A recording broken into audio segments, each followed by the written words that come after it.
Hello guys, welcome back to my YouTube channel. Gayatri Mantra പറയേണ്ട കാര്യമില്ലല്ലോ സന്യാസിക്ക്. ഇയാളെന്ന സന്യാസിയായി എന്താ ക്വാളിഫിക്കേഷൻ? ഗായത്രി മന്ത്രം എങ്ങനെ അറിയാമോ? ഗായത്രി മന്ത്രം ഒന്ന് പറയാമോ? പറയണമല്ലോ. ഒരു സന്യാസി മിനിമം ഗായത്രി മന്ത്രം പറയണമല്ലോ. ആരോട്? പോലീസുകാരോട് പറഞ്ഞാൽ മതി. ചിക്കൻ വെക്കുന്ന വീഡിയോ ഉണ്ടല്ലോ. പിന്നെ ഇതിരിപ്പുണ്ട്, മുഖ്യമന്ത്രി കൊടുക്കും. മനസ്സിലായല്ലേ? സ്വാമി അല്ലാതെ മനസ്സിലായല്ലോ. ഗായത്രി മന്ത്രം പറയേണ്ട കാര്യമില്ലല്ലോ സന്യാസിക്ക്. കേരളത്തിലെ ഒരു മന്ത്രിയെ നല്ല സ്വാമി അല്ല, അതുകൊണ്ട് കുഴപ്പമില്ല. അത് പോലീസ് നോക്കിക്കോളും. ഇതാണ് കേട്ടോ പറഞ്ഞതിൽ മാത്രമേ ഉള്ളൂ. ഇതാണ് ആള്. നാട്ടുകാർ മാധ്യമ പ്രവർത്തനം കണ്ടിരിക്കുകയാണ്. ഇതാണ് സ്വാമിമാർക്ക് അഹങ്കാരം പാടില്ല. സ്വാമിമാരെ ദൈവദാസന്മാരെന്നാ ഞങ്ങൾ പഠിച്ചിട്ടുള്ളത്. ത്യാഗമൊന്നുമില്ല. ഇതില് എന്താണ് വിശേഷം എന്ന് പറഞ്ഞു കഴിഞ്ഞാൽ, ഏതോ ഒരു സ്വാമിയുടെ അനന്തരാവകാശം ആർക്കോ കൊടുക്കാനായിട്ട് പോകുന്നുണ്ട്. അപ്പൊ അതിനെ റിലേറ്റ് ചെയ്തിട്ടുള്ള ഒരു സംഭവമാണ്. അത് നമുക്ക് വഴിയെ കേൾക്കാം. പക്ഷെ ഇത്രയും ഭാഗം കേട്ടതിൽ വെച്ചിട്ട് എനിക്ക് സത്യത്തിൽ തോന്നിയത് എന്താണെന്ന് അറിയാമോ? ഇങ്ങനെ നല്ല ഊക്കാണ് വാങ്ങിക്കുന്നത് ആ സ്വാമിയുടെ കയ്യിൽ നിന്ന്. എന്നിട്ട് അതിന് സപ്പോർട്ടീവായിട്ട് വേറൊരാൾ നിന്നുകൊണ്ട് ഭയങ്കര കമന്റ്സ് ഒക്കെ പറയുന്നുണ്ട്. ഈ കമന്റ് ഒക്കെ കേട്ടിട്ട് ഇങ്ങനെ ഒരു ചളിഞ്ഞ ചിരിയും ചിരിക്കുന്നുണ്ട്. അല്ല ഗണേശൻ, ഞാൻ ചെറിയ രണ്ടൊന്ന് ഡൗട്ട് ചോദിക്കാനാണ്. ഈ ഗായത്രി മന്ത്രം എന്ന് പറയുന്നത് വേദമന്ത്രങ്ങളൊക്കെ പഠിച്ചിരുന്നത് പണ്ട് ഉന്നത കുലജാതരല്ലേ? അങ്ങനെയാണെങ്കിൽ ബാക്കിയുള്ള, അതായത് നിങ്ങൾ അങ്ങനെ ബാക്കിയുള്ള ജാതി വിഭാഗങ്ങളെ ഒന്നും നിങ്ങൾ അംഗീകരിക്കുന്നില്ലേ? അല്ല, അംഗീകരിക്കുന്നില്ലെന്നാണ് ഞാൻ മനസ്സിലാക്കിയിട്ടുള്ളത്. കാരണം ഹിന്ദുക്കൾ എന്ന് പറയുന്നത് നമ്പൂതിരിമാർ, നായന്മാർ, അങ്ങനെയൊക്കെയുള്ള കാറ്റഗറിയാണ്. ഇപ്പോൾ ഗണേശൻ വന്നിരിക്കുന്നത് ഈ നായർ സമുദായത്തിൽ നിന്നാണ്. അപ്പോൾ അദ്ദേഹത്തിന് ആ ഒരു സിദ്ധാന്തമായിരിക്കും. ഗായത്രി മന്ത്രമൊക്കെ നേരത്തെ കൊച്ചിലേക്ക് പഠിപ്പിച്ചു കൊടുത്തിട്ടുണ്ടായിരിക്കും. ഗായത്രി മന്ത്രം പഠിച്ചാലേ സന്യാസിയാവാൻ പറ്റുള്ളൂ. അതൊരു പുതിയ അറിവാ കേട്ടോ. ഗായത്രി മന്ത്രം അറിഞ്ഞാലേ സന്യാസിയാവാൻ പറ്റുള്ളൂ. ശരി, ആയിക്കോട്ടെ. എന്നിട്ട് അടുത്ത് പിന്നെ വേറെ എന്തൊക്കെയാ പറയണേ? പോക്കറ്റിൽ നിന്നൊരു സുന്ന എടുത്ത് കാണിക്കണം. കണ്ടടാ കഞ്ചാവ്. മിസ്റ്റർ ഗണേഷ്, നിങ്ങൾ മന്ത്രിയൊക്കെയാണ്, പക്ഷെ നിങ്ങൾക്ക് സത്യത്തിൽ പൊതുബോധം വളരെ കുറവാണ്. അതാ പ്രശ്നം. ഇന്ത്യയുടെ സന്യാസി വർഗങ്ങളെ നിങ്ങൾ എന്തറിയാം? ഈ കാക്കൂരികളെ കണ്ടിട്ടുണ്ടോ? ഈ തുണി പോലും എടുക്കൂല. അത് സന്യാസികളാ. ആരാ പറഞ്ഞവര് സന്യാസിയല്ലാന്ന്? അവർ സന്യാസികളാണ്. ജഡയുള്ള മനുഷ്യന്റെ ഫോളോവേഴ്സാണ്. ജഡ ആരെന്നറിയില്ല, ശിവനാണ്. ശിവന്റെ ഫോളോവേഴ്സാണ് അഘോരികൾ. അഘോരികൾ തുണി കൊടുക്കാറില്ല. അവര് പിന്നെ ഇതുപോലത്തെ ഗായത്രി മന്ത്രമൊന്നും ജപിച്ചുകൊണ്ട് നടക്കാറുമില്ല. ഈ ഗായത്രി മന്ത്രം എന്ന് പറയുന്നത് എന്താണെന്ന് പോലും അറിയാത്ത ഒരു പ്രത്യേകതരം മന്ത്രിയായി ഇപ്പോൾ നിങ്ങളെന്നുള്ളതാണ് സത്യം. ആ സന്യാസിങ്ങളെ കളിയാക്കിയ കണക്കാണ്. സന്യാസിക്ക് അഹങ്കാരം പാടില്ല. നിങ്ങളടുത്ത് ആരാ പറഞ്ഞത്? മനുഷ്യന് അഹങ്കാരം വേണം. ഒരല്പം അഹങ്കാരം അല്ലെങ്കിൽ പിന്നെ മനുഷ്യനാവുമോ? അതെന്തൊരു പരിപാടി? അത്രയും അത്യാവശ്യത്തിൽ കൂടുതൽ അഹങ്കാരങ്ങൾ ആളുകൾക്ക് ഉണ്ടാകുന്നത് നല്ലത് തന്നെയാണ്. ഇതിൻ്റെ യഥാർത്ഥ വസ്തുത വേറെയാണ്, ടോപ്പിക്ക് വേറെയാണ്. പക്ഷെ ഈ ഒരു വിഷയത്തിൽ ഗണേശൻ്റെ ഈ ഒരു സ്റ്റേറ്റ്മെന്റിനോട് എനിക്ക് തീർത്തും അങ്ങോട്ട് ഉൾക്കൊള്ളാനായിട്ടില്ല. അതുകൊണ്ടാണ് ഞാൻ പറയുന്നത്. ഇനി കുറച്ച് കാര്യങ്ങളോട് കേൾക്കാം.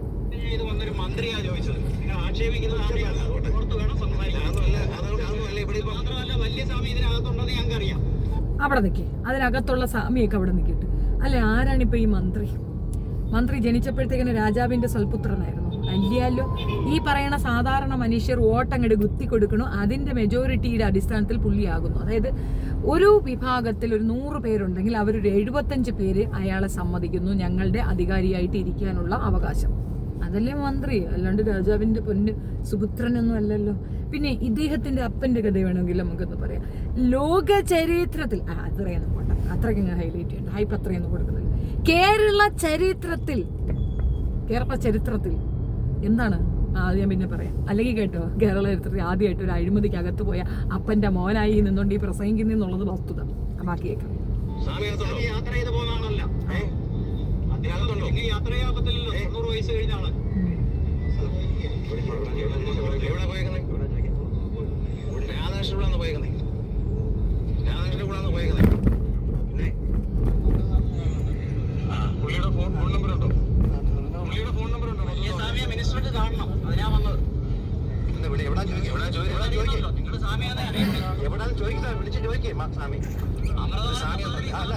ഞങ്ങൾ പറയുക, നിങ്ങളൊന്ന് വിളിക്കേ, ഒന്ന് വിളിക്കേ മിനിസ്റ്റർ പറഞ്ഞ നമ്മളങ്ങോട്ട് പോകണ്ട, നിങ്ങളങ്ങോട്ട് പോകണ്ട. കൊട്ടാരക്കര വാർത്തകളിൽ വന്ന ഒരു സാധനമാണ് കേട്ടോ. ഒന്നും ശരിയുള്ള കാര്യങ്ങളല്ല, അതൊന്നും ഇവിടെ നടക്കത്തില്ല. ഇതൊരു മഹാനായ മഹാത്മാ അയ്യങ്കാളി വന്നു, അദ്ദേഹം ഗുരുവായി സ്വീകരിച്ചു എന്ന് പറഞ്ഞാൽ ജാതി മതത്തിന് അതീതമായി ചിന്തിച്ചിരുന്ന ഒരു സന്യാസിയുടെ തലമുറയിൽപ്പെട്ടതാണ്. അദ്ദേഹത്തിന് അന്ന് ആർജിക്കാൻ കഴിഞ്ഞ ഒരു സ്വത്താശ്രമമാണത്. അതുകൊണ്ട് ഒരു കാരണവശാലും ഇത്തരത്തിലുള്ള ഒരു നടപടിയും ഈ നാട്ടിൽ അനുവദിക്കത്തില്ല. പോലീസിന്റെ ഭാഗത്ത് ഇതൊരു അപകടകരമായ സൂചനയാണ്. എന്റെ അടുത്ത ഭയം എന്ന് പറയുന്നത് ഇതിലെ ഒരു പിന്തുടർച്ച അവകാശിയെ പ്രഖ്യാപിക്കാൻ വേണ്ടി എനിക്കറിയാൻ കഴിഞ്ഞത് ഈ മുതിർന്ന സ്വാമി കൊല്ലം ജില്ലാ കോടതിയിൽ അപേക്ഷ കൊടുത്തു. ഈ അപേക്ഷയിൽ ഈ പറയുന്ന വന്ന് കയറിയിരിക്കുന്ന 2 തരികളെ പാർട്ടികളിൽ ആരെയും ഒരാളെ വെക്കാനുള്ള പരിപാടിയാണ്. അതായത് ഇവിടെ ഉണ്ടായിരുന്ന സ്വാമി മാറ്റിയിട്ട് ഇവരെ വെക്കാൻ, ഇവരെ വെച്ച് കഴിഞ്ഞാൽ ഈ മുതിർന്ന സ്വാമി ജീവനോട് ഉണ്ടാകുമെന്ന് നമ്മൾ സംശയിക്കേണ്ടിയിരിക്കുന്നു. അതുകൊണ്ട് ആ സ്വാമിയുടെ ജീവനും പോലീസ് പ്രൊട്ടക്ഷൻ കൊടുക്കണം. ആ സ്വാമിയെ മുതിർന്ന 90 വയസ്സാക്കിയത് അദ്ദേഹത്തിന്റെ ജീവൻ അപകടത്തിലാണ്, അദ്ദേഹത്തെ രക്ഷിക്കണമെന്നാണ് എനിക്ക് പറയാൻ. ഈ കുറച്ച് ദിവസമായിട്ട് ഇതിന് പുറകിലുണ്ട്. ഇവിടെ നടക്കുന്ന ചില ചലനങ്ങൾ എനിക്ക് സൂചന കിട്ടുകയും അങ്ങനെ ചില വോയിസ് റെക്കോർഡുകളും ചില വീഡിയോ ഒക്കെ കിട്ടിയ കൂട്ടത്തിലാണ് ഈ ചിക്കൻ കറി വയ്ക്കുന്ന ആളിനെ ആണ് ഇവിടെ അവരോധിച്ചതെന്ന് മനസ്സിലായി. ഇത് തട്ടിയെടുക്കാനുള്ള ശ്രമം മുൻപ് തന്നെയുണ്ട്. എന്നെ സമീപിച്ചതാണ്. ഇത് തട്ടിയെടുക്കാനുള്ള സാഹചര്യം ഞാൻ പറഞ്ഞത് ബഹുമാനോട് ഹൈക്കോടതിയിൽ കസ്റ്റഡി ചെയ്യുന്നത് ഇതിനകത്ത് ഞാൻ ചിന്തിക്കേണ്ട. ഈ പറയുന്ന ആളുകൾ ആവശ്യം വിട്ട് കണക്കിട്ട് പോകുന്നത് കറി വെച്ചാൽ പിന്നെ അതിനെ ഉള്ളിൽ വെച്ചിട്ട് വീണ്ടും പോയി കോട്ടയം കൊടുക്കും. ഇവരെ കിട്ടിയപ്പോൾ തന്നെ ഞാൻ സ്വാമി അവരെ പോയി വിളിച്ചു. പക്ഷെ വരാൻ തയ്യാറില്ല. ഈ ഒന്നാളിനെതിരെ തിരുവനന്തപുരം വട്ടിയൂർക്കാവ് പോലീസ് സ്റ്റേഷനിൽ ഒരു പരാതി, ഒരു സ്ത്രീ കൊടുത്ത പരാതിയുണ്ട്. ആ പരാതിയിൽ മേലും നടപടിയെടുത്തു എന്ന് എനിക്കറിയില്ല. ഇയാൾ പോവാതിരിക്കുകയായിരുന്നു. മഠാധിപതി വിടുന്നില്ലെന്ന് പറയുന്നത്. മഠാധിപതി കാര്യമാണ് പാപടത്തിലാവാം. എഴുതി മാറ്റിയാൽ ബഹുമാനപ്പെട്ട ജില്ലാ കോടതിയുടെ അനുവാദം വാങ്ങി ഇത് എഴുതി വേറൊരു ആയിരിക്കുന്ന പേപ്പർ എടുത്തിട്ട് വേറൊരു പിന്തുടർച്ച അവകാശം പ്രഖ്യാപിച്ചാൽ പിന്നെ സാങ്കിയുടെ ആഴ്ച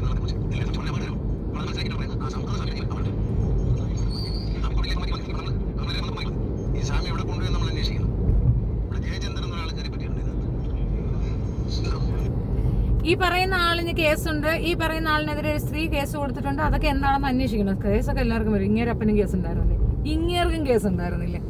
ഇങ്ങേരുടെ ഭാര്യ ഇങ്ങേരെ എടുത്തിട്ട് 6ാം മാതിരി ഒക്കെ അടിച്ച് പിടിച്ചെന്ന് പറഞ്ഞിട്ട് ഇങ്ങേർക്കെതിരെ ഉമ്മൻചാണ്ടി ഇരിക്കുന്ന സമയത്ത് ചാണ്ടിക്ക് കൊണ്ടുപോയി കൊടുത്തില്ലേ ഒരു കേസ്. അപ്പൊ അതെന്തുവായിരുന്നു? ഇല്ലേ, കേസുള്ളതാണോ ഒരാളെ കുറ്റപ്പെടുത്താനുള്ള ഒരു കാര്യം? ഇതിന്റെ എക്സാക്ട് സാധനം എനിക്കറിയത്തില്ല. ഇവർ പറയണ വെച്ച് തോന്നിയ അയ്യങ്കാളിയുടെ പിന്തുടർച്ച അവകാശക്കാരായിട്ട് ആരാ ഉണ്ടായിരുന്നു? ജാതി മത വിഭാഗത്തിന് അതീതമായിട്ടുള്ള ഒരു ആശ്രമമാണെന്ന് പറയുന്നത്. അതിൽ തന്നെ പൊളിഞ്ഞില്ലേ? ജാതി മത വിഭാഗത്തിന് അതീതമായിട്ടുള്ള ഒരു ആശ്രമമാണെങ്കിൽ അവിടെ ഈ ചിക്കൻ തിരുന്നവർക്ക് എന്താ പ്രശ്നം? അങ്ങനെയാണെങ്കിൽ നിങ്ങൾ ക്രൈസ്തവ സന്യാസിമാരെ ഇങ്ങനെ എടുത്തു വെച്ചുണ്ടാക്കുമോടൂ? അല്ല, അറിയാം. ഇനി ക്രൈസ്തവരെന്ന് ഞാൻ പറയുന്നില്ല. ഇസ്ലാമിയ സന്യാസിമാരല്ലല്ലേ, മുസ്താക്കന്മാരാണ്. ഇസ്ലാമിൽ സന്യാസികളില്ല കേട്ടോ, അതൊരു തെറ്റായി പോയി. അങ്ങനെ ഇല്ല. നത്തിങ് ഡൂയിങ് വിത്ത് ഇസ്ലാം. പിന്നെ നമ്മൾ വേറൊരു ഈ കള്ളസ്വാമിമാരെ ആസ്വാമിമാരെയൊക്കെ ഇവർ പൊക്കും എന്ന് പറയുന്നു.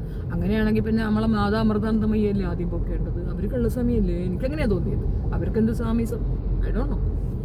സ്വാമി അല്ലെങ്കിൽ സന്യാസി എന്ന് പറഞ്ഞാൽ ഇന്നതാണ് എന്ന് ഇങ്ങേരുടെ അടുത്ത് ആരാ പറഞ്ഞു കൊടുത്തേ? അതാണ് എൻ്റെ ഡൗട്ട്. ഇങ്ങേരുടെ അടുത്ത് ആരാ പറഞ്ഞു കൊടുത്തേ? അങ്ങനെയാണെങ്കിൽ ഹിന്ദു മതത്തിൽ പറയുന്നത് എന്താണ്? ഗാർഹസ്യം. അങ്ങനെയല്ലേ?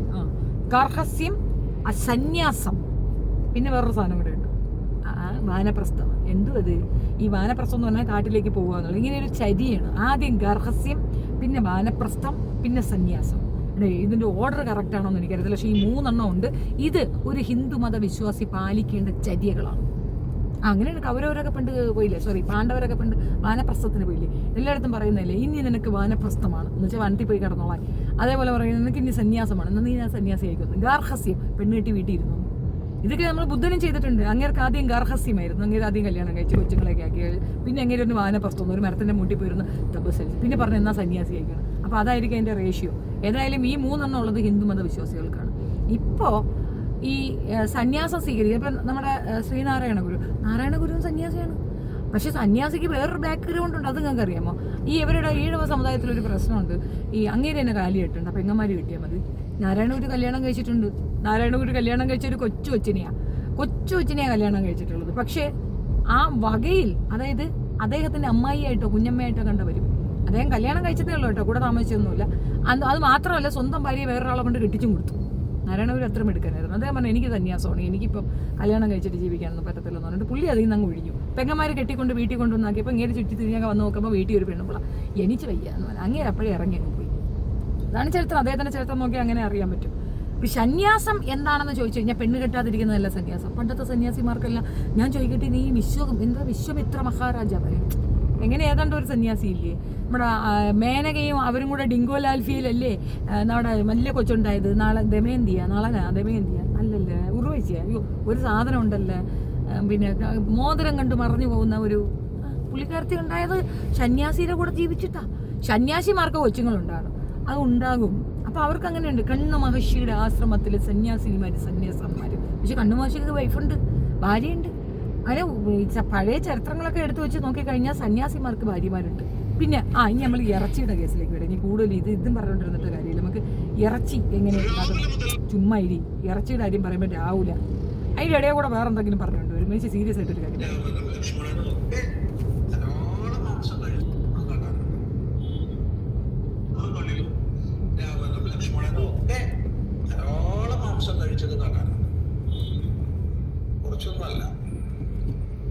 ഇത്രയൊക്കെ വേണമെന്ന് വരെ നമുക്ക് തോന്നണം. അത്രയ്ക്ക് അളവില് ലക്ഷ്മണൻ കൊണ്ടുവരും. കാരണം ഒരിക്കലും ചേട്ടനും അമ്മയ്ക്കും അച്ഛനുമാണല്ലോ രാവണ സീതയ്ക്ക് ഒരു കുറവും ഉണ്ടാവരുത്. ആവശ്യത്തിന് അതിനെ കുറിച്ച് വൃത്തക്കളം കൊണ്ടുവരുന്നതായിട്ട് പറയുന്നത് മനസ്സിലായി. മാംസം കഴിക്കാൻ പാടില്ലേ?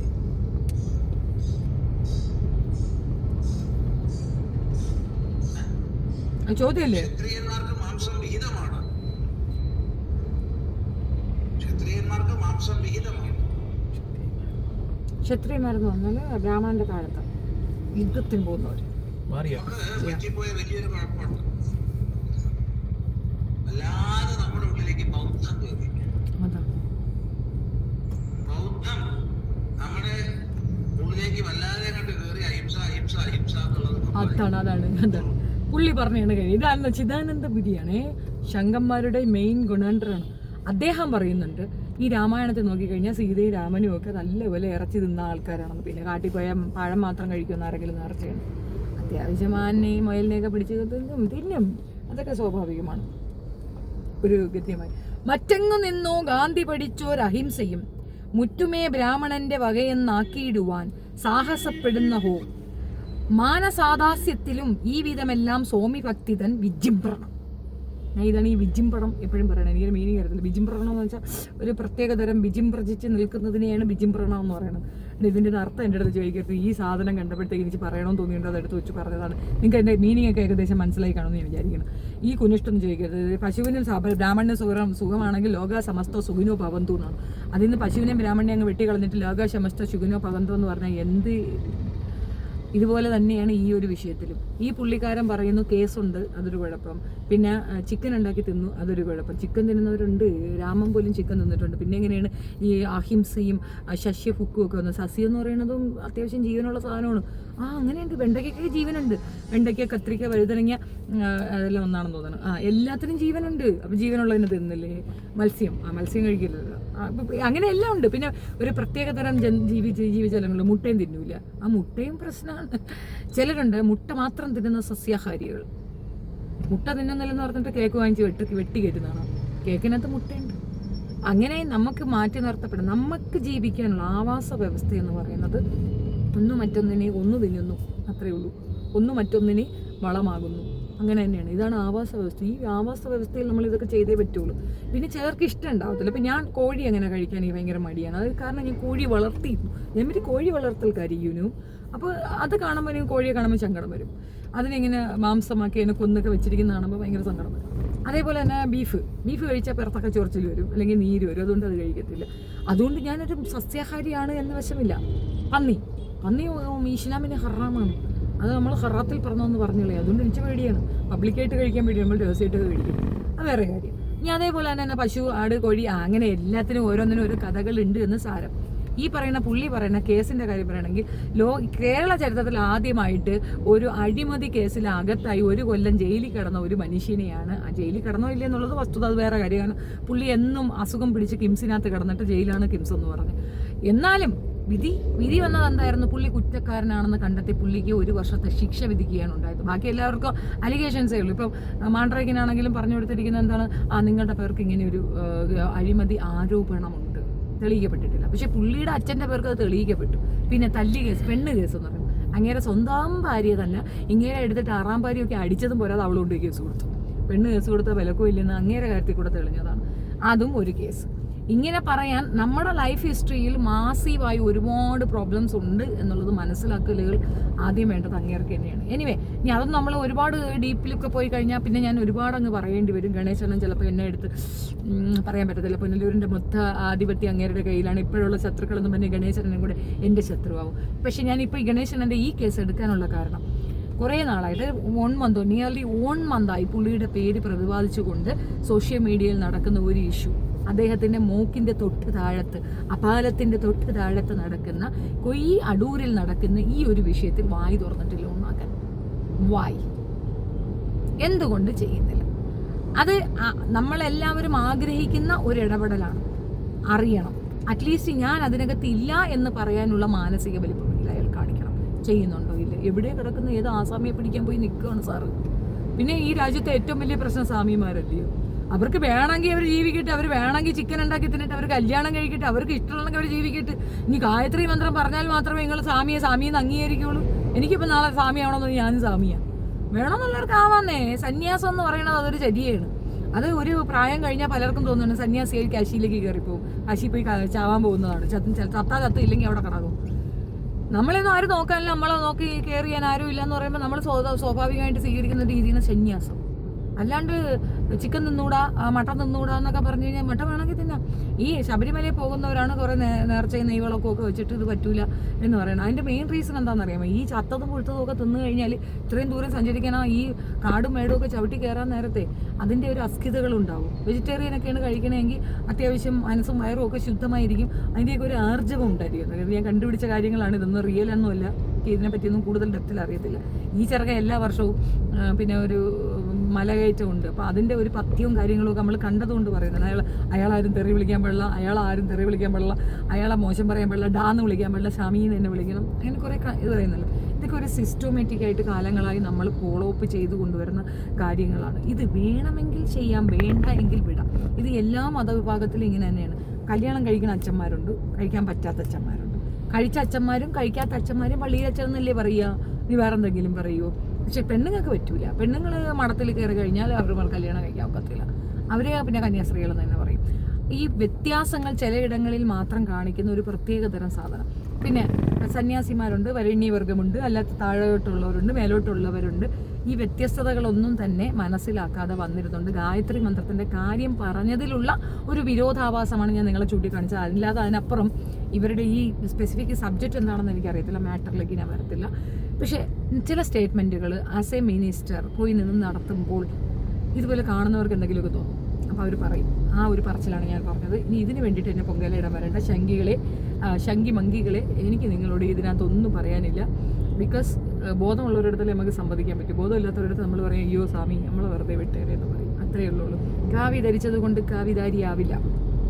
കാവി വല്ലപ്പോഴും എടുത്ത് കാവി പതിച്ചാണ് ഞാൻ കാവി വസ്ത്രധാരിയാണ്, I am a very big sanyasi എന്ന് പറഞ്ഞാൽ അത് സന്യാസമാവില്ല. അതേസമയം മര്യാദയ്ക്ക് ജീവിക്കുന്ന ഒരു മനുഷ്യനെ നമ്മൾ സന്യാസി എന്ന് വിളിച്ചാൽ അത് തെറ്റുമില്ല. മര്യാദ വേണം, കുറച്ച് മര്യാദ വേണം, അത് നെസസറിയാണ്. പിന്നെ ആഹാരം, അത് ഒരാളുടെ ചോയ്സാണ്. ഈ രാജ്യത്തെ മൗലിക അവകാശങ്ങളിൽ പെടുന്ന മെയിൻ 3 കൊണാഫിക്കേഷനാണ്. 1 ആഹാരം, 2 വസ്ത്രം, 2 നമുക്ക് സഞ്ചാര സ്വാതന്ത്ര്യം, 3 സഞ്ചാര സ്വാതന്ത്ര്യം. മനസ്സിലായില്ലേ? അതൊന്നും വിലക്കാൻ പറ്റത്തില്ല. ഇതൊക്കെ ഈ ജയിലിൽ പിടിച്ചിടുന്ന മനുഷ്യർക്ക് പോലും ഈ മൗലികാവകാശ നിഷേധം നടക്കാറില്ല. കാരണം മൗലികാവകാശമാണ് ആഹാരം എന്ന് പറയുന്നത്. അത് നമുക്ക് നിഷേധിക്കാൻ പറ്റില്ല. സഞ്ചാര സ്വാതന്ത്ര്യം പിടിച്ചങ്ങ് അടയ്ക്കും. പക്ഷെ അവർക്ക് ആഹാരം കൊടുക്കുന്നില്ലേ? നിങ്ങൾ കണ്ടിട്ടില്ല, മട്ടൻ കറിയൊക്കെയാണ് ജയിലിൽ കൊടുക്കുന്നത്. അപ്പോൾ അത് ഒരു മനുഷ്യൻ്റെ മൗലിക അവകാശമാണ്. ഒരു രാജ്യത്തെ പൗരന് ആദ്യം അറിഞ്ഞിരിക്കേണ്ടത് അവരുടെ പൗരാവകാശങ്ങൾ എന്താണെന്നാണ്. പിന്നെ പൗരധർമ്മങ്ങൾ എന്താണെന്ന്. 3 പൗരൻ്റെ കടമകൾ എന്താണെന്ന്. ഈ 3ഉം അറിഞ്ഞിരിക്കേണ്ട വ്യക്തി സാധാരണ പൗരനാണ്. പക്ഷെ അതിനേക്കാൾ ഉപരി ഈ 3 എണ്ണവും മനസ്സിലാക്കിയിരിക്കേണ്ടത് പൗരനാൽ നിയോഗിക്കപ്പെട്ട പൗരൻ്റെ കാര്യങ്ങൾ നടത്തിക്കൊടുക്കാൻ നിയോക്തനായ മന്ത്രിയും കൂടെ ആയിരിക്കണം. ഇത് 2 വിഭാഗത്തിനും തലയിൽ ഈ എല്ലാ ഉള്ളി സാധനമില്ല. പക്ഷെ ആ ഇരുന്നോണ്ട് പറഞ്ഞ ഷാമിയാരുടെ തലയിൽ നല്ല വെളിച്ചമുണ്ട്. അതുകൊണ്ടാണ് അങ്ങേര് പറഞ്ഞത് ഗായത്രി മന്ത്രം അറിഞ്ഞാൽ മാത്രമേ ജാമി ആവുള്ളൂ, what coconut you are talking എന്ന് അങ്ങേര് പറയാതെ അങ്ങോട്ട് നെറ്റി അടിച്ചു കൊടുത്തു. അവിടുത്തെ അവനിക്ക് ഇളവി. മന്ത്രിയെ നീ ഇങ്ങനെ അപമാനിച്ചാൽ ഉണ്ടാകുന്ന ഭവിഷ്യത്ത് പിന്നെ വാഴയ്ക്കയാ വണ്ടിയെ പറഞ്ഞ മന്ത്രി ആരായിട്ട് വരും? മന്ത്രി ആരാണെന്നുള്ള ബോധമല്ലോ ഉണ്ട്. മന്ത്രി ആയാലും പോലീസ് ആയാലും യാവനായിരുന്നാലും ശരി തന്നെ, they are only our servants. They need to serve us in a very decent വേ.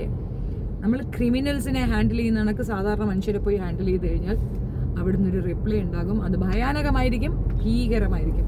വെറുതെ ചൊറിഞ്ഞ് മാന്ത് വാങ്ങിച്ചു എന്ന് മാത്രമാണ് എനിക്ക് മനസ്സിലായത്. നിങ്ങളുടെ അഭിപ്രായം നിങ്ങൾ കമൻറ്റിൽ രേഖപ്പെടുത്തുക. I M expecting for that comment. Thank you so much. ചുമ്മാ ഇങ്ങനെ കണ്ടുകൊണ്ടിരിക്കാതെ ഒന്ന് ഷെയർ ചെയ്ത് കൊടുത്തൂടെ? പാവല്ലേ, ഞാൻ ഈ എന്തൊക്കെ ഇരുന്ന് പറയല്ലേ, പറയണത് എന്തൊക്കെയാണെങ്കിലും കുറച്ച് കാര്യമുണ്ടെന്ന് നിങ്ങൾക്ക് തോന്നുകയാണെങ്കിൽ like, share and subscribe my channel. Thank you. Bye bye.